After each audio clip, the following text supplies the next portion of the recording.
Well, good morning, everyone, and thank you for coming. I'm pleased to be here with Education and Childcare Minister Demetrios Nicolaides to share some information on the education funding for the coming fiscal year. He will also introduce our two guests.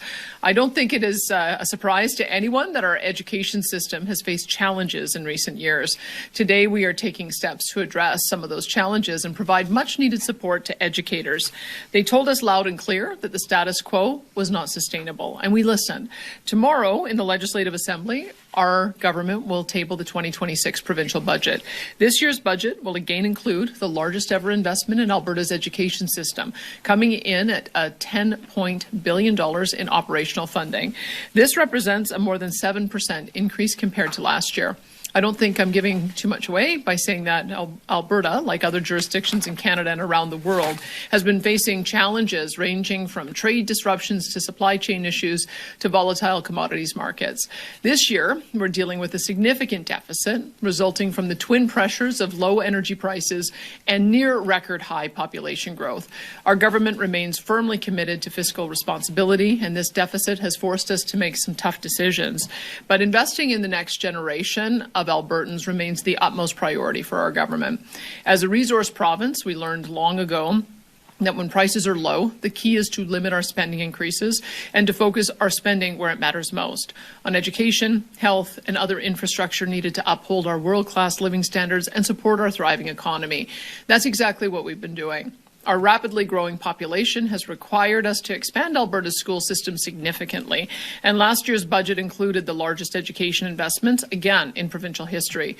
Much of that funding was earmarked for building and renovating schools across the province and speeding up the construction process so that we can accommodate a school-aged population that's grown at an unprecedented rate. The School Construction Accelerator Program we created in September of 2024 has delivered impressive results. 38 projects have been fast-tracked, with 4 projects accelerated twice for a total of 42 accelerations, some serious time savings. We've also shaved 9.5 months off many projects and accelerated one by more than a year. There are now over 120 school projects that are underway, and more will be announced in the coming days. But we recognize it will take more than new facilities to get our school system resourced and ready to absorb all of the recent growth. It's clear that class sizes and complexity are major pressures, and we've committed $143 million to start addressing those specific issues. But the work doesn't stop there. Alberta has one of the best school systems in the entire world, and we are determined to ensure that it has what it needs to keep it that way. The funding will be, this funding will be enough to hire 1,600 teachers and 800 support staff in the coming years. Getting Alberta's world-class school system fully caught up to our recent population growth will be a multi-year effort. It will require more staff, new and expanded infrastructure, and innovative approaches like the complexity teams that we're deploying into schools with the highest needs. This means that, of course, that it will require more resources this year and for years to come. Our government will continue to increase education funding over each of the next 3 years, funding that will enable us to hire thousands of teachers, educational assistants, as well as support staff. When it comes to right-sizing Alberta's education system, the scale of the challenge is clear. In the past 5 years, we've had 600,000 people move to Alberta, including 80,000 additional students. We haven't experienced anything like this in generations, and that means we have to consider it in historical time. In a few decades, I have no doubt that this will come to be recognized as a transformational period for our province. But the good news is that we've already made significant progress in overcoming the challenges of the here and now. And if the funding through Budget 2026 passes, it's going to help us get all of the way there. Thank you. And I'd like to invite Minister Demetrios Nicolaides to share a few more details about how the operational funding will be allocated.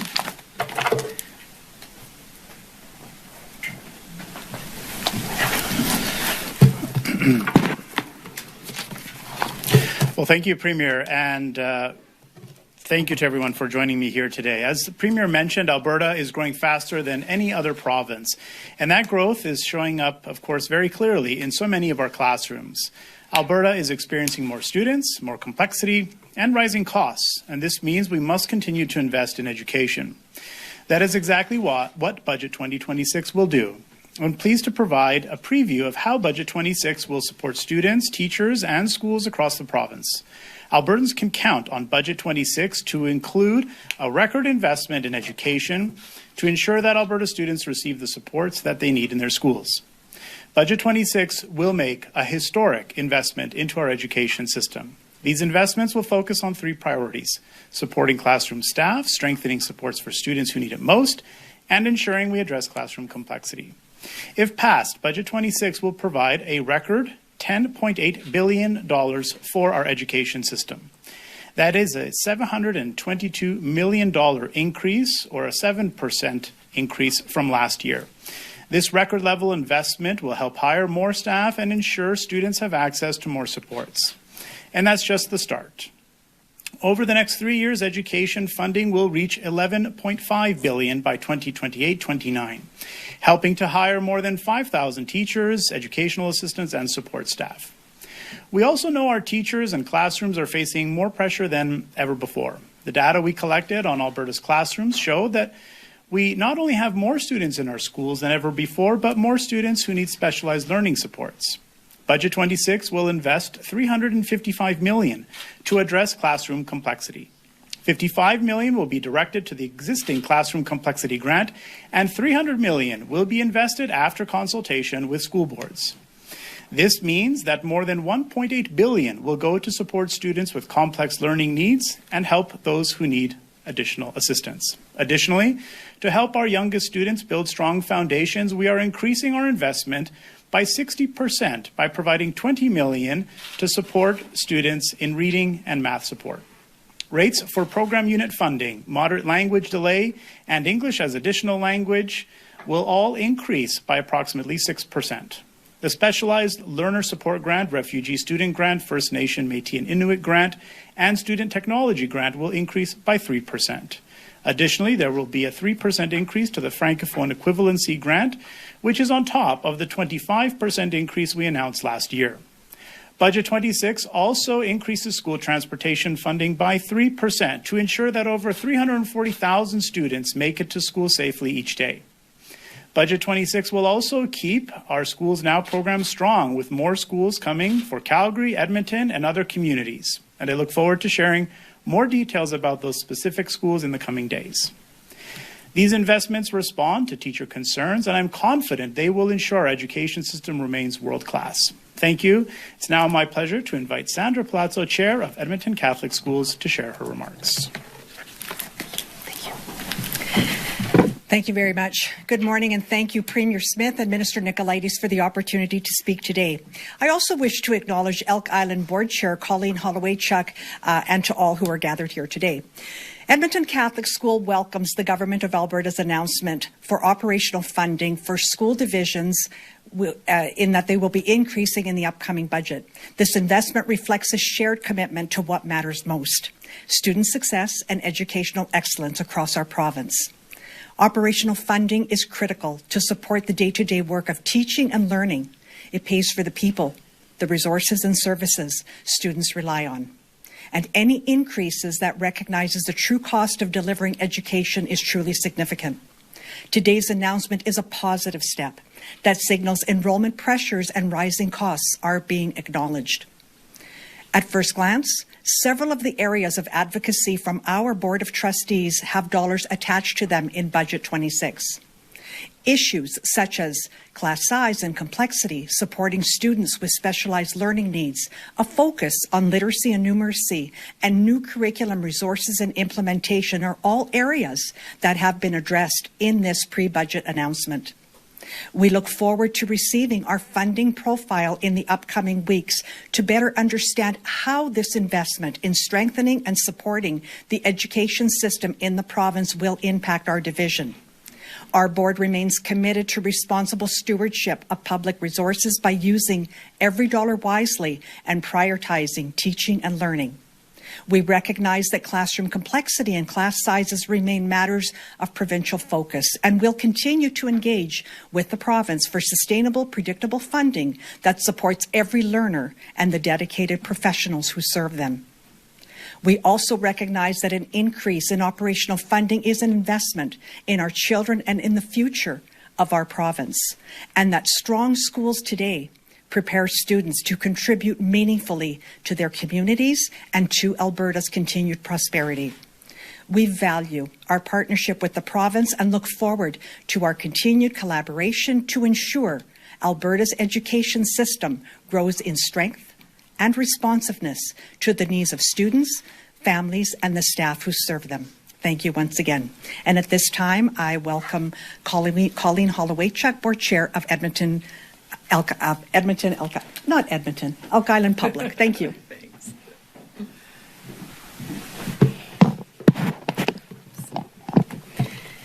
Good afternoon. I'd like to thank Premier Smith and Minister Nicolaides for the invitation to participate today. I'm honored to be here on behalf of Elk Island Public Schools and would also like to acknowledge Edmonton Catholic Board Chair Sandra Palazzo. Today's announcements focus on some of the most critical areas for education in Alberta. We are thankful for the recognition and work around classroom complexity, the additional investment in the foundation skills of literacy and numeracy, as well as specialized supports. The investment to support teachers with professional learning and classroom resources as we continue to roll out the new curriculum is paramount and will go a long way in supporting our staff. Our students' days begin and end with getting them to and from school. The investment in supporting safe and reliable transportation will help ensure our students arrive at school and then home again safely in our urban-rural division. Every child deserves the best education we can provide so that they can grow, learn, and thrive within their schools and communities.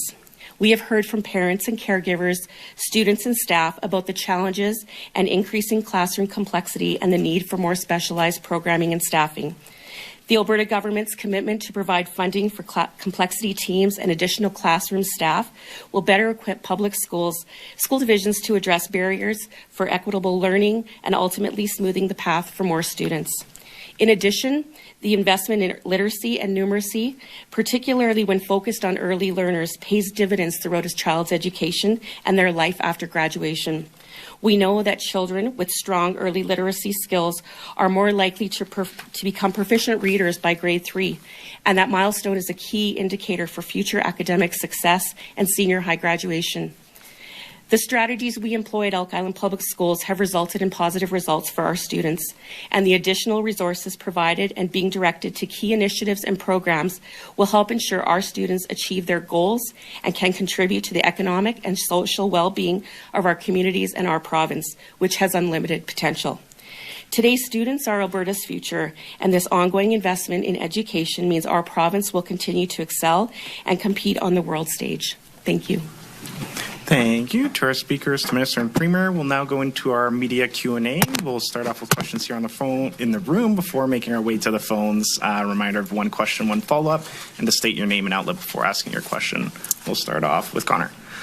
Hey, Connor Hawk, CTV News. This question is for the Premier. I wanted to ask you about just if you were able to give a breakdown of the numbers that show the effect that all the newcomers to the province are having on the education system, and are they tracked, and if so, how is your government doing that? Well, I can tell you, and Demetrios probably is going to be able to answer this, at the request of various student or school stakeholders, they asked us to do class size assessment, and we decided to go quite a bit deeper than we ever had before. Rather than just looking at the overall pupil-teacher ratio, we drilled down to each classroom. So we got the reports from 108,000 classrooms, of which we narrowed it down to the ones that are in the more academic grades. Like, it's not unusual to have a band class, for instance, that might have 60 kids in it. So we narrowed it down to look at some of the full-day programs and the academic programs. And so we did a really deep dive on 89,000 classrooms. You can go online and look at the details around that. But that was allowed us to see the net increase in students of 80,000 from 2022. It also allowed us to see that the English language learning population had gone from around 47,000 to over 100,000. And Minister Nicolaides was also able to go one step further and look at the number of children of guest workers that were also in our system, and I'll let him talk a little bit about that.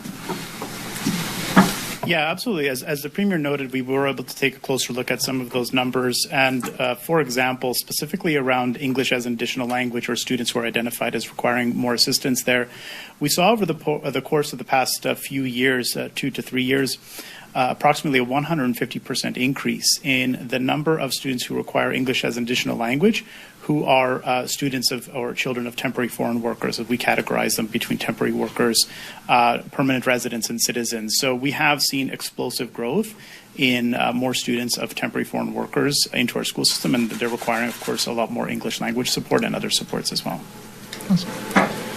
Follow-up. Yeah, I do have one. Based on what we heard yesterday from Minister Scow, there is going to be legislation coming to deal with immigration in the province, and it is also the subject of a number of the referendum questions that are going to be posed this fall. One of them is asking whether immigrants should be denied services. Would that also mean that they wouldn't have to pay income tax? Well, I can tell you the way our programs normally work is that when someone's coming as a guest worker, the quid pro quo is that they get to have a well-paying job, we collect taxes, and then at some future point they return home. The way most countries in the world work is that they don't provide access to social programs until somebody's made an investment in being a permanent resident to a country, whether they're a citizen or whether they are a permanent resident, because then they're making a long-term commitment to be a long-term taxpayer. Otherwise, guest workers really should be coming with the plan to pay for themselves, to pay for their own kids' education, to pay for their own health care, until such time as they make that commitment to be a long-term permanent taxpayer. That is not unusual. We just had a clarification from the federal government that they expect guest workers to have their own private insurance. They already do this in Ontario. They don't make it automatic that families of temporary foreign workers get their health care paid for. We already do this in a couple of our programs for PDD and AISH and others. And we're just going to be asking Albertans whether that is a reasonable standard that does exist in other countries around the world. Awesome. Can I see a show of hands again? Yeah, we'll go back to CBC and then we'll come to Will. I guess for the Premier or the Minister.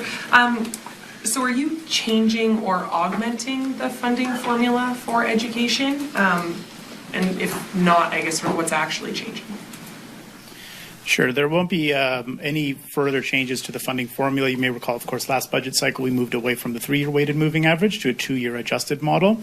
That model will continue to stay the same. However, we are providing, as we mentioned today, over a 7% increase in operating funding to our school boards and increasing many of the rates that school boards use to provide funding and support to students, in addition to increasing funding for complexity. So it's a significant and historic level of investment that our school divisions will realize. And then as a follow-up, you mentioned 1,600 teachers to be hired over the next couple of years. Are those part of the 3,000 teachers that were already promised in Budget 2025, or is that addition? 1,600 is what we anticipate we'll be able to hire this year through the investment that Budget 26 is making. Over the course of 3 years, we are forecasting approximately 5,000 additional teachers. So the 1,600 is the figure for this current year. Awesome. Thank you. We'll go to Will, and then we'll go to Jack. This is for the Minister as well, actually. You guys mentioned part of the challenge is the level of English language learners in the school system. Has there been a thought of maybe increasing the number of immersion programs in Alberta school systems, kind of meet these English language learners where they're at? There's definitely some consideration of that, and we're looking at a variety of different possibilities. We are as well exploring what more there is that we can do through the use of technological solutions or artificial intelligence to help to support students acquire English language proficiency. School divisions already received dedicated and targeted funding to help support English language learners, and we are increasing those rates through Budget 26 as well. I'll just add, one of the additional complexities, and I'm sure you see this in Edmonton Catholic, is there's 140 different language groups that are represented in our school system. And so you might be able to offer that kind of support where you've got concentrated language groups, and we do. I mean, we've got Mandarin school programs, we've got Spanish school programs, we've got Ukrainian school programs, but to be able to accommodate all of the different language learning needs, it may require some different solutions, and as the Minister mentioned, some technology solutions. And then second question is these new school projects that are going to be announced in coming weeks. Can you give us an idea, are these mainly focused in Calgary and Edmonton, or are they kind of spread out throughout the province? Well, you'll have to wait and see for us to make those announcements in the coming days. However, we're taking an evidence-based approach. We're looking at where population increase and utilization rates are creating pressure and providing for more schools in those locations. So stay tuned and we'll be able to provide more details. You will go to Jack and then we'll come to Global. For either the Premier or the Minister, so last year's education increase was 4.5%. I'm not sure what population plus inflation is for this budget. I'm sure I'll find out tomorrow. But a 7% increase, do you kind of have some hopes that that might help like mend the relationship with teachers, considering it's a bigger increase than last year and just at the size of the increase as well? Like, are you hoping this might accomplish that? I think, as the Premier mentioned, I think our investment today and through Budget 26, of course, being tabled tomorrow, demonstrates that we're listening very carefully, but more importantly, we're taking teacher concerns and parent concerns very seriously and acting on those concerns. So I do firmly believe it can be a strong demonstration of our intent to listen and respond effectively to the challenges that we're seeing. And then for the Premier, I just wanted to clarify something you said on Monday's press conference. This is the quote. You said, "I've always been very clear about this. Our budget needed $74 oil in order to balance, and that's why we've been able to run not only balanced budgets but surplus budgets for the last few years." Did you mean that like at the amount that Alberta needs to spend on services every year requires $74 oil like every year, or were you only referring to the 25-26 budget needing $74 oil to balance? Well, you have to remember, I mean, you inherit a lot of decisions that have been made by your predecessor when you come into this position. And we've had successive governments make certain decisions that put us in a position where we've got quite a large reliance on resource revenues. It was a choice that was made because we wanted to keep our tax environment low. There have been reductions in personal income taxes, corporate income taxes, healthcare premiums. We don't have a sales tax. We don't have a payroll tax. We don't have a capital tax. And so when you have a certain amount of spending that you have to do based on your population, and we spend on average about $15,000 per person in our province, which is a little bit above Ontario, but it's below most of the other provinces. Every time a new person comes, it adds dollars. So just doing the math on that, 600,000 new people, 15,000 each on average costs $9 billion. And when your revenues go from 25 billion for resource revenue to 15 billion less than that, it creates a problem. You've got an increasing pressure on your expenses and a decreasing revenue source. And so when we did the calculation on that, we knew that we needed $74 WTI, especially with the differential that we had at that time to balance the budget. We've been fortunate in a number of years when prices spike, that allows us to get windfall surpluses, which we use to pay down $15 billion worth of debt and double our Heritage Savings Trust Fund. We've got $15 billion more in our Heritage Savings Trust Fund. So our net debt position is actually $30 billion better. But we need to sustain that approach so that the Heritage Savings Trust Fund can become a shock absorber. If it was $250 billion, then you'd be able to rely on it to help smooth out some of these revenue shortfalls. But we just didn't have that strategy before we came in. And we have to stick with that strategy so that it's available to us. In the meantime, there aren't a lot of easy ways to be able to get the budget back in balance. We believe that Albertans are taxed enough. A lot of those tax dollars go to the federal government, so maybe more of those dollars should stay here in our province to cover our programs. That's one of the conversations we're having federally. But we also know that we're going to see more production come on stream. We're hearing all kinds of stories about South Bow using the old Keystone assets in partnership with the U.S. We're hearing about expansions to the Enbridge Main Line. We're hearing about the TMX line being expanded. New production will help bring in new revenues.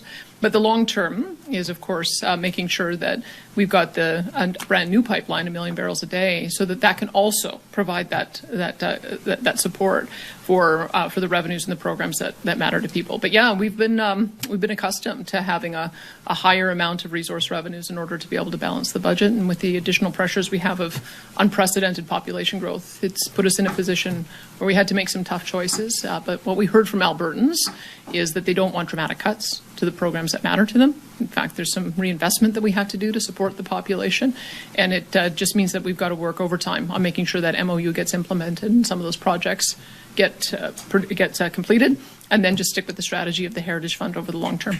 Awesome. Can I just get a last show of hands for still a question in the room? Yeah, so come here to Global, then to you in the back. Sarah Ryan, Global News. Premier, staying on provincial revenues, what can municipalities expect in tomorrow's budget when it comes to infrastructure funding, considering that's so tied to provincial revenue? There are three big areas of government finance, maybe four, I should say. I mean, one of them, of course, is healthcare, which is why we made the announcement yesterday, so that doctors knew that they were going to be supported, even as we have some of these disruptions in our revenue. Today is to make sure the education system knows that they're going to be supported.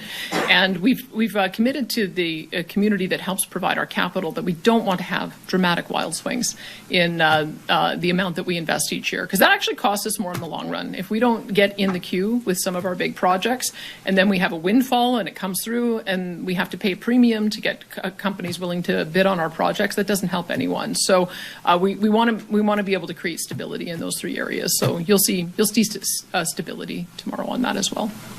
And then for my follow-up, I just want to ask in regards to this budget increase, is this a direct result of the teachers going on strike and the groundswell of support that you saw outside of this building from the public? Like, Minister, you said you're listening. Is this a result of the strike, this increase in funding?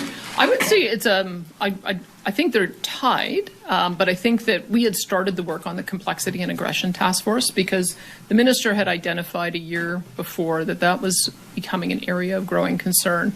And we hadn't gone through and done a complexity review of each of our classrooms. So I'm very pleased that the teachers in the schools and the school boards participated in that in such great numbers. I think we got 96% of the data back, which is, I think it messaged that they really wanted to tell us what was going on in their classroom. And it's why we've had to tailor our results. So you see that, yes, we're going to increase operational funding, but the complexity classrooms is something that we want to try. We rolled out 476 of these complexity teams. And the minister has also got other dedicated funding streams that we're going to work with our Education Cabinet Committee to see if there's better ways to provide that kind of targeted support. So we learned that the school boards need some help. I mean, this is an unprecedented increase, and it's too much for one school board, especially the smaller ones, to manage on their own. There's English language learning is cross-departmental. It has different departments that fund some of that. Some of the behavioral and complexity issues are funded out of a different department, assisted living and social services, as well as children's services. Some of the mental health issues are funded out of a different department. But I've got all those ministers at the table so that we can see how we can provide seamless support. So that, I think, was the biggest insight, is yes, the schools need more support, but we also need to be able to intervene in a way that does that cross-ministry work. And I think the ministers built both of those into the plan. Awesome. We'll go to the back, then we'll come to Sean, and then we should have time for one more question after that. Sarah Shadewasser, Taproot. Can you speak a little bit more on how teachers were consulted while building this budget? Yeah, we'd be happy to. Of course, we had probably the largest expression of teacher voices just a few months back, and so we were able to listen carefully to some of those concerns and take some additional steps. We did proceed with gathering the most complex level and detailed amount of data and information that we've ever had in the province, respecting class size, classroom composition, and other classroom challenges. So that information, which was largely collected directly by teachers in their classrooms, helped to inform the work.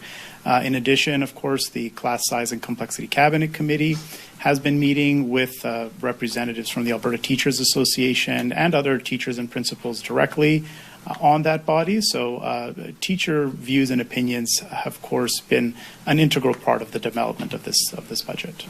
Awesome. And can you speak a little bit more to how this new budget is going to affect Edmonton Public Schools? Sure. Well, the individual profiles will be released in the coming weeks, and we'll be able to show in those profiles exactly the dollar amount that each individual school division will be receiving. But of course, as one of the largest school divisions in the province, it'll see a significant share of the new funding that's being provided. But the actual dollar amounts and more details, be happy to provide in a few weeks when those funding profiles are ready. Thank you. We have time for two more. We're going to go to Sean here, and then we'll go to the phones for our last question.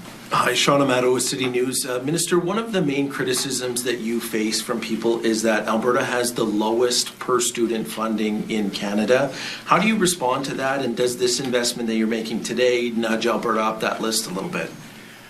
There's no question today's investment moves us significantly up in terms of our overall investment.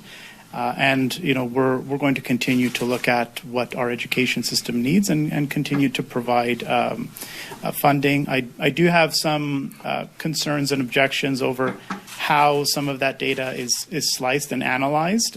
Even Statistics Canada has said, it's not exactly an apples to apples comparison. So I think we have to be careful drawing some of those parallels, but we're going to continue to provide the level of investment that's expected and make sure, most importantly, that we're getting strong results, which I know Alberta students continue to rank amongst the very best, not just nationally, but internationally as well. Premier, there are rumors swirling online, and granted, not all rumors are true, so I wanted to ask you if this is true or not. People are saying that your school book ban or school book restrictions that you put in place for libraries, school libraries, will soon be extended to public libraries as well. Is that happening, and if so, why? No, there won't be any books removed from school libraries, but we have to understand that there are some libraries that are co-located with elementary schools, even though they're a public library. And so I think that you'll see some guidelines around how to make those books accessible to the older students and make sure that that these graphic images, sexual images, are not available to younger people. So I'll let the minister talk a little bit more about when he releases it. It's actually a different minister, as part of the reason. Dan Williams is our Minister of Municipal Affairs, and so he's going to be able to detail that. Awesome. Thank you. We have time for one more question. We're going to go to the phones. Operator, could you put through our first caller, please? Lexi Freehill, CBC. Hi, this question is for Minister Nicolaides. A Cold Lake mother says her 13-year-old autistic son has only been getting a handful of hours in school a week since October due to lack of classroom supports. She said even if an EA was hired and funded tomorrow, getting her son back into his routine will be a serious uphill battle, and that damage has already been done. So what do you say to this mother and other parents like her who are dealing firsthand with the lasting, real-life consequences of underfunding for classroom support?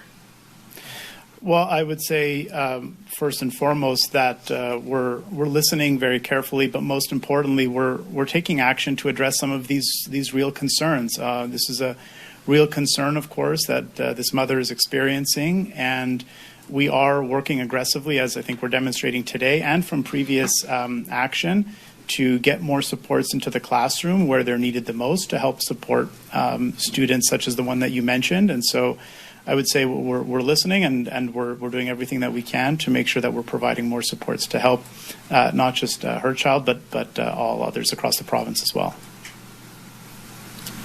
Awesome. And just to follow up to that, you said during the K-6 complexity team's announcement earlier this month that early intervention is more effective and less costly in the long run. So I'm curious, based on your previous answer and the previous announcement, what specific investments in budget 2026 focus on complexity in grades 7 to 12 and account for students, families, and teachers dealing with issues that may be worse because of a lack of early intervention in previous years?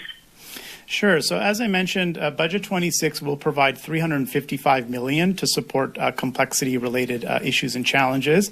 $55 million of that will go to our classroom complexity grant, and that grant is available to all school divisions to provide, and not just limited to an elementary environment, but for them to provide services that are needed in their school division. In addition, the remaining $300 million will be allocated to school divisions over the coming months once we have an opportunity to gather a little bit more data and have some more in-depth conversations with school boards about how those dollars can make the most impact. In addition, as I mentioned, we're also increasing base rates to many of the grants that are provided to support student well-being, whether that's the Specialized Learner Support Grant, Refugee Grant, English as an Additional Language. So those other funding supports will be in place to help as well. Can I just add one more thing? Of course. The other part about early intervention is making sure that you identify literacy and numeracy challenges early, and that's another part of the grant stream that the minister has talked about. One of the things that we've been discussing at our Education Complexity Committee is how you can tie that with an individualized program plan. And these new sophisticated models for testing for literacy and numeracy are quite good at identifying exactly what challenges a child is having and understanding. And we can connect that with an individualized learning plan that would be able to be automatically produced to help the teacher and reduce some of the classroom load. So we already have that planned for those up to grade 3, but the most recent conversation we had is why don't we make that available to students of all background? You can do literacy and numeracy testing at any grade level, especially since we have so many kids who are entering at the older grades, to see whether they're performing at grade level and what they're struggling with. So those are the real practical things that are coming out of our Education Complexity Task Force, why we're developing these dedicated funding streams, and why as a province we're taking the steps to try to get province-wide licenses and access to different programs so that the school boards don't have to bear the burden themselves, and they can then identify the types of programs that will work best for their students. So that's another way in which we're trying to find some novel solutions to do not only early identification of literacy and numeracy, but ongoing identification of where there might be challenges. Thank you. And that's all the time we have for questions today. Thank you, everyone, for joining us. Thanks, everyone.